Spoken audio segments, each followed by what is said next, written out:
would say the three pillars of health are get your sleep, good quality sleep. Okay, so Yeah, on we that all need, point, this is one of the yeah, things we've heard from a lot of people we've been talking to, that people are really struggling with sleep, waking yeah, up in the middle of the night, finding yeah, it hard to fall asleep. yeah. People are finding it harder than normal to get their normal sleep routines or get decent sleep during this experience. Yeah, and that is because we're not processing. So it are more anxious. Okay, so if we're struggling to sleep, things like sleep hygiene are really important. Having a bath, if you've got a bath before bed, having a hot drink, making sure you've got a full stomach, minimizing screen time, having your phones out of your bedrooms, getting an alarm clock, waking up naturally if you don't have to be somewhere at a certain time. Talking about how you feel is really important, not bottling things up. Doing things like eating well, minimizing alcohol because it's a depressant, and eating good food regularly. And just on the talking point, obviously, because we, Yeah. are in isolation, we're not allowed to catch up with a friend for a cup of tea or a coffee or pop out for a drink or socialize. I've come across many people that are finding it hard to be able to really engage because often, we're British when we're on the phone, which is very polite, and someone asks you how you're doing. It's like, yeah, I'm fine, thank you. I can't complain. I'm not bad. And we just generally don't tend to get into these kind of things because we don't want to burden someone. It's a lot easier when you're spending time with someone and you can actually get comfortable and open up. So, what would your advice be to people that are struggling? And you're obviously saying talk to people. It's not Yeah. always the easy thing to do that virtually or telephonically. Well, it goes back to a couple of points that we've already talked about. It's the risk. It's a lot of Brené Brown stuff Mm, where she talks about the risk of being vulnerable. vulnerable. Yeah. It connects to a lot of that.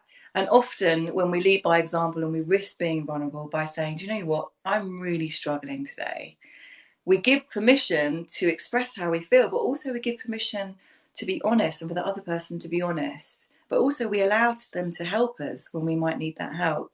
So there's something about being really honest, and taking a risk, and maybe doing things that we haven't already done. You started off by saying, if we always do what we always have done, we're always going to end up with the same sort of results. Mm. So if it doesn't work for us, let's do something different. Let's take a risk, and let's kind of break down that taboo around talking about how we feel and being honest with people. And then the other bit is about habit, which we talked about earlier as well, around how do we get into different habits. Now, for those of us that are not used to talking on technology, it's weird, it's uncomfortable.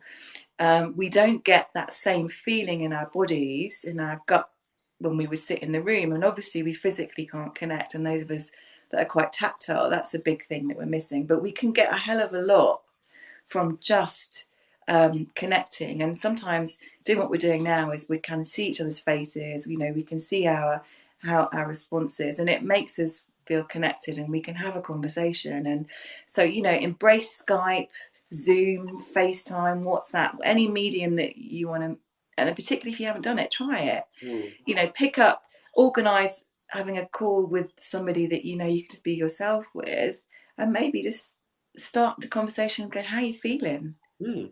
I'm feeling like this is how I'm feeling today. And just be honest. It's like, and that means we risk, because everyone's in this boat at the moment. It's really up and down. Let's just be really honest. Let's connect, because more than anything, we need connection. Absolutely. And finally, Caroline, firstly, I really do appreciate and I'm really grateful for you taking the time to talk to us today out of your busy schedule. If people want to find out more about you and the wonderful work you do, how can they do so? Well, I mean, I think I would ordinarily send you to my website, but my website is shocking and it's on my to-do list. So just try and find me on LinkedIn, because my website, believe it or not, hasn't been touched for years because I've been working in Mental Health First Aid England, and that's been one of my to-do lists that has not been a priority. So I think just find me on LinkedIn and, add me. I'm always posting loads of really interesting things. And yeah, just connect me. All my details are on LinkedIn. So Caroline Hounsell, LinkedIn.